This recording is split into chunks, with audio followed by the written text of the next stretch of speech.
Very good morning to all of you. Class, we have discussed our chapter number 10 visualizing solid shapes. Okay और आज हम बात करेंगे हमारे अर्लर फॉर्मूले पे। अर्लर्स फॉर्मूला। तो बेटा जो अर्लर फॉर्मूला होता है वो होता है हमारा F plus V minus E is equal to 2। तो ये होता है आपका अर्लर फॉर्मूला। अब इसमें जो ये F होता है ये क्या होता है ये बताते हैं बेटा आपके फेसिस को। V होता है बेटा आपका वर्टिसिस और जो ये E होता है ये E से होती है आपकी एजिस। इसका मतलब ये क्या है कि आप फेस वर्टेक्स और एजिस तो पढ़ चुके हो। कल हमने एक 3 डायमेंशन क्यूब के ऊपर वर्क किया था और उसमें हमें ये पता लगा था, हमने ये डिस्कस भी किया था कि हमारे फेस कौन से होते हैं। फेस वो वाली फ्लैट सरफेस जो हमें दिखाई देते हैं। फॉर एग्जांपल रूम में हमें जितनी भी दीवारें हैं अपनी 4 वॉल्स होती हैं और 2 होते हैं अपना एक रूफ और एक फ्लोर। तो हमारे कितने फेसिस हो गए। जो फ्लैट वाले होते हैं उनको हम फेसिस बोलते हैं। जो फ्लैट सरफेस होता है फ्लैट सरफेस उनको हमने बोला था फेसिस। तो वही हमारे कितने थे क्यूब के अंदर 6 फेसिस थे। ठीक है, फॉर एग्जांपल हम आप क्यूब के ऊपर बात करें। ठीक है, क्यूब के अंदर फेसिस होते हैं 6। ठीक है, और वर्टेक्स होते हैं बेटा कॉर्नर पॉइंट। जहाँ पे आपके कॉर्नर होते हैं उनको आपको काउंट करना है। फॉर एग्जांपल इस वाले क्यूब में हमारे पास कितने कॉर्नर है 1 2 3 4 5 6 7 8। कितने कॉर्नर हुए 8। तो हमारे वर्टिसेस हुए 8। ये आप प्रीवियस क्लास में पढ़ चुके हो बेटा। ये होते हैं हमारे 8 वर्टिसेस। और अब हम बात करते हैं बेटा एजिस पे। हमारे एज कितने होते हैं। एज होता है बेटा जहाँ पे ये जो फ्लैट सरफेस होते हैं ये दूसरे फ्लैट सरफेस पे जो जॉइन होते हैं। तो एजेस क्या होते हैं जहाँ पे एक फ्लैट सरफेस दूसरे फ्लैट सरफेस को जॉइन करता है और जो जॉइनिंग के बाद हमें जो लाइन मिलती है, जो लाइन सेगमेंट मिलता है वो होता है हमारा एजेस। यानी अब अगर हम सिंपल से वे में देखें तो एजेस होती है हमारी लाइन सेगमेंट हमें ढूंढना होगा। ठीक है, हम अपने लाइन सेगमेंट ढूंढेंगे। लाइन कितनी लाइन सेगमेंट है वो काउंट कर लो, वो आ जाएंगे आपके एजेस। ठीक है, 1 2 3 4 5 6 7 8 9 10 11 12। तो 12 एजेज हो गई। ठीक है, अनदर वे भी है कि बेटा देखो जो एजेज होता है ना, एज का मतलब होता है किनारा। हर एक सरफेस के आपको ये देखने की कितने किनारे हैं लेकिन रिपीट नहीं करना है। ठीक है, जैसे इसके 1 2 3 4। अब सामने वाले के देखो तो 5 6 7। ये वाला हमने रिपीट नहीं करना। ठीक है, तो आप इसको ऐसे भी कर सकते हो। अब ये तो हमें पता चल गया कि क्यूब में हमें निकालना भी आ गया, फेसिस निकालने आ गए, वर्टिसेस आ गई, एजेज निकालने आ गए। ठीक है, तो अब हम इस अर्लर फॉर्मूले से हम ये देखते हैं कि ये अर्लर फॉर्मूला हमें क्या कहता है। ये अर्लर फॉर्मूला कहता है कि जो आपके फेस हैं उसको लिख लो और जो उसमें प्लस कर दो वर्टिसेस को। ये हमने वर्टिसेस को प्लस कर दिया और उसमें से हमने एज को माइनस करना है, यानी उनको हटा देना है। एज को हटा देना है तो जो आपका आंसर आएगा वो 2 होगा। तो हम चेक करते हैं कि अर्लर फॉर्मूले के अकॉर्डिंग हमारा आंसर 2 आता है या नहीं। अगर हमारा आंसर 2 आ गया तो मतलब वो अर्लर फॉर्मूले को सेटिस्फाई कर गया। अगर नहीं आया तो मतलब अर्लर फॉर्मूला सेटिस्फाई नहीं हुआ। अब देखो, ठीक है, सबसे पहले हम बोर्डोमोस देखेंगे। जब भी आपको 2 प्लस और माइनस के दो ऑपरेशन एक साथ दिखाई देते हैं, 2 साइन एक साथ दिखाई दे जाते हैं तो आप बोर्डोमोस को फॉलो करोगे। ठीक है, बोर्डोमोस में पहले हम क्या करेंगे एडिशन और बाद में हम सब्ट्रैक्शन करेंगे। ठीक है, तो पहले एडिशन मतलब हम इन दोनों को सॉल्व करेंगे। ठीक है, 8 और 6 14 माइनस 12। तो 14 में से 12 गया बेटा, कितना बचा 2।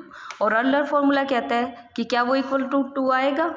तो हमारा जो आंसर है वो इक्वल टू 2 आया तो हम कहेंगे यस। तो ये जो क्यूब है इसके जो ये फेस एजेस वर्टिसेस थे इन्होंने अर्लर फॉर्मूले को सेटिस्फाई कर लिया। ठीक है, अब हमें हर एक फिगर में ये फेस, एजेस, वर्टिसेस नहीं देंगे, हमें सिर्फ और सिर्फ आज ये अर्लर फॉर्मूले पे ही वर्क करना है और उसी से रिलेटेड आपको क्वेश्चन करने हैं, ठीक है। अब आपको एक टेबल गिवन हो जिसमें आपको गिवन दिया जाए फेसेस, वर्टिसेस और एजेस, ठीक है, और उन्होंने हमें इस तरह के क्वेश्चन आपको देखने को मिलेंगे बेटा। इस टेबल में कहा है कि यहाँ पे क्वेश्चन मार्क है और ये है 6 और ये है 12, ठीक है। अब वो ही कह रहा है कि अर्लर फॉर्मूले का यूज करना है और आपको ये जो क्वेश्चन मार्क है यहाँ पे फिल करना है कि यहाँ पे क्या आएगा। अब हमें अर्लर फॉर्मूला पता है, अर्लर फॉर्मूला होता है आपका फेस में वर्टेक्स ऐड कर दो और उनमें से एजेस को हटा दो, तो क्या आएगा 2, ठीक है।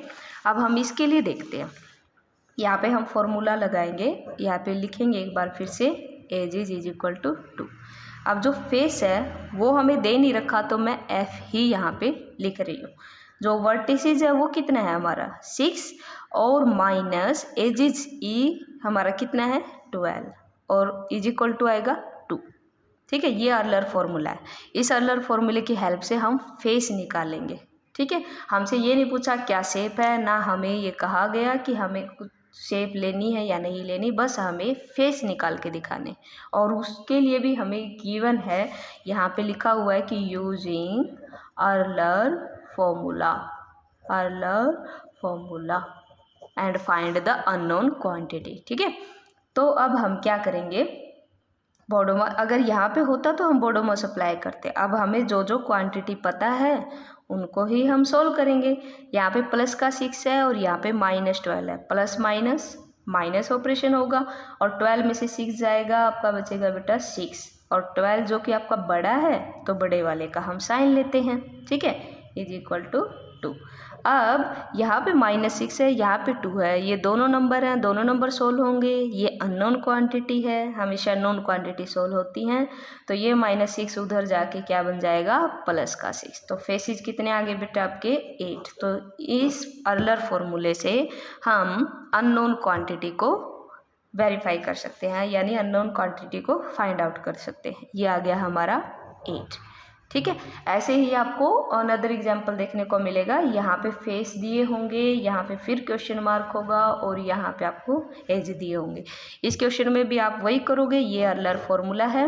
इस अर्लर फॉर्मूले में अब हमें फेस दिए हैं, ये दिया हुआ नहीं है और ये एज दिए हुए हैं, तो अब हम कैसे करेंगे, फेस रखेंगे, वर्टिसेस को वर्टिसेस ही रखेंगे, बी ही रखेंगे, एज है हमारा 9 इज इक्वल टू 2। अब हम इनको सोल्व करेंगे, ठीक है।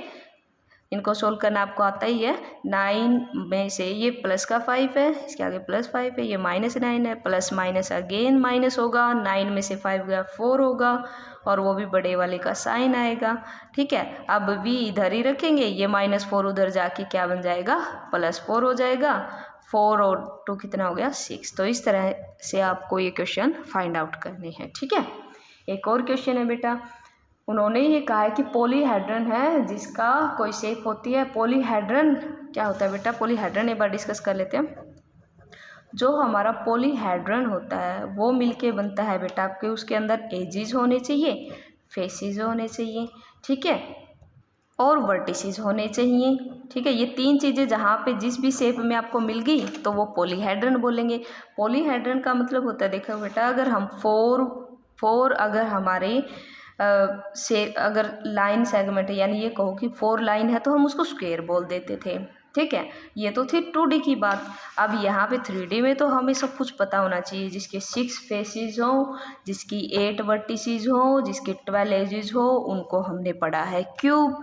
तो ऐसे ही अब हम सभी फेसेस के, अब हम सभी शेप्स के, जो भी 3D शेप्स हैं उनके ये सब तो याद नहीं होंगे, या हम उनको ट्राई कर करके देखेंगे, ठीक है। लेकिन पॉलीहेड्रन को वेरीफाई करने की एक कंडीशन होती है, अगर आपको एजेस, फेसेस और वर्टिसेस जिस भी फिगर में दिखाई दे जाते हैं तो आप उसको डायरेक्ट, आपको पढ़ना नहीं है, आपको ये नहीं बताना कितने फेसेस है, बस आपको वेरीफाई करना है कि क्या इसके अंदर एजेस है, यस, क्या इसके अंदर फेसेस है, यस, क्या इसके अंदर वर्टिसेस है, यस, तीनों है, तो ये एक पॉलीहेड्रन बन गया। और फॉर एग्जाम्पल अगर मैंने ये सर्कल ले लिया तो सर्कल में हम 2D में बात करें या 3D में, स्फीयर ले लो या सर्कल ले लो। अब जो स्फीयर यानी हमारी जो बॉल होती है ना, वो जो बॉल होती है बेटा उसका एक ही फेस होता है, ठीक है। आप उसको चारों तरफ से तो देख सकते हो, लेकिन उसका होता क्या है, राउंड फिगर होती है, राउंड, ठीक है, सर्कल में, ठीक है। तो फेस तो उसका चलो हम बोल देंगे कि एक फेस है, ठीक है, लेकिन उसके एज होते हैं। एज कैसे मिलते हैं, एज होते हैं बेटा आपका लाइन सेगमेंट। अब इसके अंदर तो कोई लाइन है ही नहीं। ये जो होती है राउंड जो होती है, इसको बोलते हैं बेटा हम सर्कमफ्रेंस, यानी ये एक कर्व होती है, ये लाइन नहीं होती बेटा, ये कर्व होती है। तो यहाँ पे इस स्फीयर के लिए जो एज है वो तो नहीं है, ठीक है, एक नहीं है, तो पॉलीहेड्रन की कंडीशन वहीं पे ख़त्म हो जाती है। लेकिन हम फिर भी ये देख लेते हैं कि भी हाँ इसके अंदर फेसेस थे। अब वर्टिसेस और काउंट करते हैं। वर्टिसेस कैसे मिलेंगे बेटा, कॉर्नर पॉइंट। अब ये तो आपको क्लियरली दिखाई दे रहा है ना। अब आपको इतने सारे ढूंढने की बजाय अगर मैं आपको कहूँ कि बताओ कि स्फीयर एक पॉलीहेड्रन है या नहीं, तो पॉलीहेड्रन में आप एक ही कंडीशन चेक करोगे, आप भाग के ये देख लोगे कि वर्टिसेस है या नहीं। वर्टिसेस मतलब कॉर्नर पॉइंट, कॉर्नर पॉइंट तो नहीं है, आप उधर ही इसको ये कहोगे कि ये पॉलीहेड्रन नहीं है, ठीक है। तो आपको पॉलीहेड्रन क्लियर हो गया, पॉलीहेड्रन क्या होता है, ठीक है। अब अगर आपको कोई अनदर शेप दूँ, मैं एक सिलेंडर ड्रॉ करूँ और उस सिलेंडर में पूछूं कि बताओ बेटा ये शेप को हम पॉलीहेड्रन बोलेंगे या नहीं। अब इसमें ये जो होता है, आप बीच वाला जो रेक्टेंगल है उसको एक बार के लिए हम छोड़ देते हैं, हमें तो क्विकली आंसर देना है, ठीक है ना। तो अब हम क्या करेंगे कि हम चेक करेंगे सर्कल पे, ठीक है, क्योंकि ये भी तो इस फिगर का एक पार्ट है। अब ये जो इसके अपर और ये जो बॉटम फेसेस है ये तो बने हैं सर्कल से। सर्कल को अभी अभी हम कह के आए थे कि इसके अंदर तो कोई भी वर्टिसेस नहीं होता, कोई कॉर्नर नहीं होता, तो वहीं पे ये पॉलीहेड्रन ही है, इसका एक बार पॉलीहेड्रन ही है, तो हम इसी को वहीं पे मना कर देंगे कि ये पॉलीहेड्रन नहीं है, ठीक है ना। तो ऐसे आप चेक करोगे।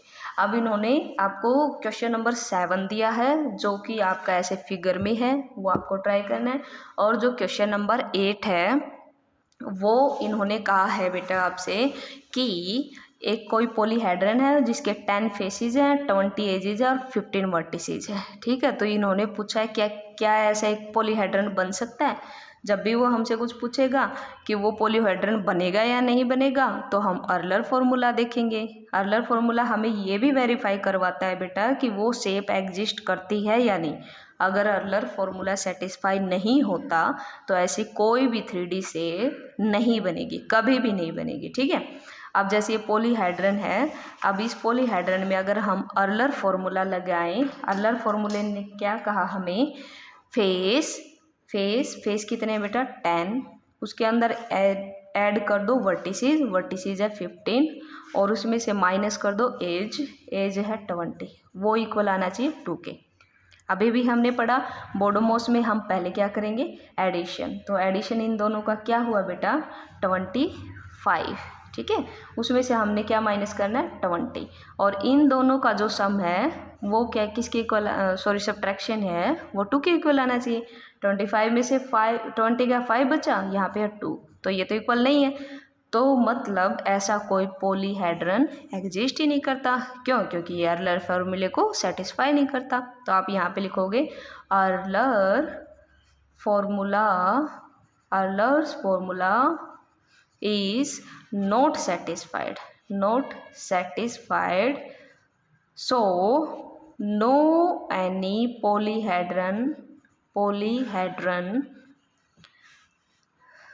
is exist for these condition। आप ये क्लियरली मेंशन करोगे कि इस कंडीशन के लिए, कौन सी कंडीशन के लिए, जो गिवन कंडीशन है, फॉर दिस गिवन कंडीशन के लिए आपका कोई भी पॉलीहेड्रन एग्जिस्ट ही नहीं करेगा, ठीक है।